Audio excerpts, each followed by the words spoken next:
In this video episode, I'm going to share with you some insights about 7 key tips on how to nurture your leads and subscribers. Stay tuned.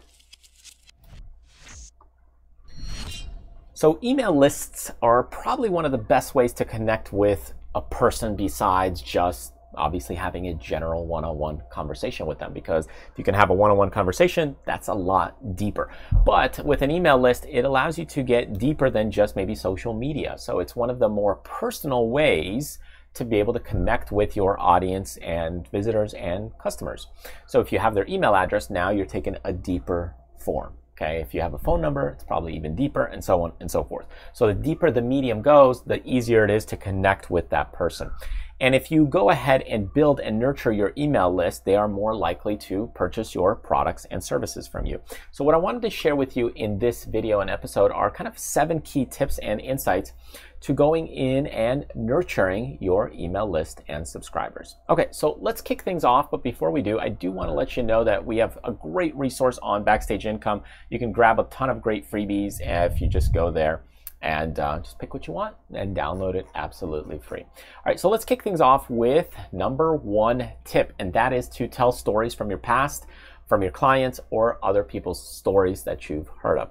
And that's one way to go in and kind of connect with your person, because if you have a story maybe related to cooking or raising kids, now they can relate because, hey, they cook and maybe they had the same issue, or they have kids and they got the same issue, and now it's a way to bond and connect. So that's a great way to kind of build a relationship with other people, because it's by telling stories. It's kind of the same way that the high school clique groups, they really get close and attached together because they're telling stories about themselves, stories about gossip that they've heard. And now that kind of intimacy creates a deeper and deeper relationship, right? It's kind of around what other people haven't heard, but you've heard. That's what creates that deeper relationship. In a way, it's kind of like The Secrets, but it doesn't have to be. It's just other information that they might have heard. All right, let's take a look at number 2. And that is use video replies for emails. Now, emails and writing out emails, there's nothing wrong with that. But if you're just constantly writing out emails, sometimes a deeper relationship, if you can answer by video or even by voice, you can do that. Then you'll be able to build that relationship and connection even further. And I do this with some of the longer and lengthier emails that I have, especially on my other business where we go in on trading and investing, which is Traders Fly. You can check out that website as well if you like. And in this case, some of the subject matter is just more complex. And because the subject matter is more complicated, then in that case, I say, hey, why don't I reply back by video email? And it helps me build the relationship with the customer or the person I'm communicating with, but it also actually makes my life easier as well. So that's another way that you could go ahead and build a relationship deeper, is by using video replies for email. All right, let's take a look at number 3. And number 3 is start a dialogue or ask a simple question. So how do you do something like this? Well, they might be on your newsletter list for quite some time, kind of interacting with you, talking to you, or just reading your emails. But one way to do that is to start a dialogue, is to ask a simple question, is to say, hey, what's your favorite, boom, and just whatever it is based on your subject matter. If you're doing something like song related or something like that, you could ask, what's your favorite dance song? What's your favorite song to dance to at a party? So just to build that relationship going, a simple question like that. Or how long has it been since you've, boom, something, again, simple, but a way for them to interact. A simple email without too many graphics can start the dialogue, and they might answer you, and then you reply back and you go back and forth. This creates a dialogue, and with that dialogue allows you to build the relationship and nurture your clientele and customers. Here is number 4, and that is give away free resources. Now, we have a bunch of these on our website at Backstage Income. So you can take a look there by visiting this website. We've got courses. Courses obviously are paid, but a lot of the freebies that we have, they are free.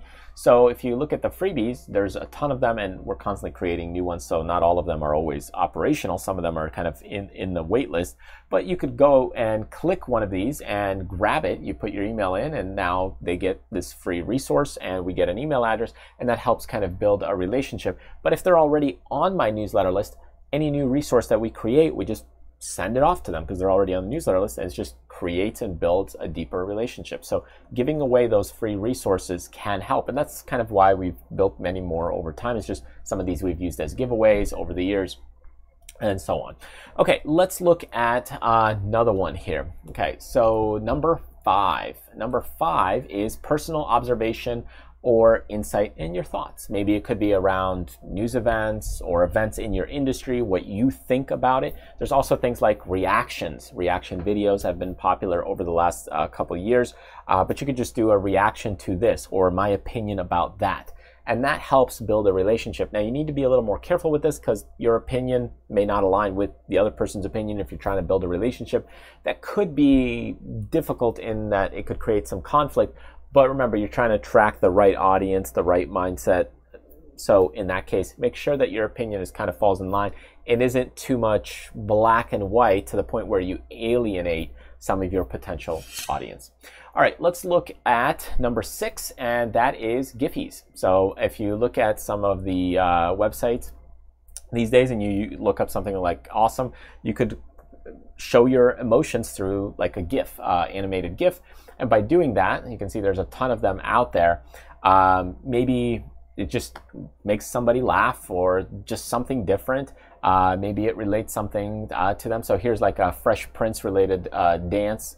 And the Minions, if people are, you know, have watched the Minions before, maybe you have like kids, parents, and if they have seen the Minions, then maybe they can relate. So anyways, the point is just use one of these GIFs that kind of could express a little bit something that you're feeling, and that allows you to connect with the audience a bit better. Okay, and let's go to the next one, which is the last one that we have, which is leaving with a cliffhanger. So if you've looked at sitcoms, if you've looked at any kind of shows where you might have a 10 season or 20 season show, they usually leave at the end of each episode with a slight bit of cliffhanger of what's to come here coming up next. What's coming up in the next episode or the next few episodes. Not necessarily that they're telegraphing and giving you a trailer, but it's like, oh, I need to figure, oh, so now there's this big aha moment, like, uh-oh, or hey, there's a new like little bomb that just got placed. And now it makes you think, well, what's going to happen next? So if you can leave with a little cliffhanger in some of the emails, that could also give them some curiosity and things to think about in the future. And by doing that, they're kind of connected to you more and more because they're thinking about you even when your emails are not around. So that's another point that I wanted to share with you. So I hope that gives you some insight to some of these things when it comes to nurturing your leads and subscribers, when it comes to your email list. There's a lot of tips in there, but there's many more ways to do that. These are just some starting points for you to kind of get things going and moving forward.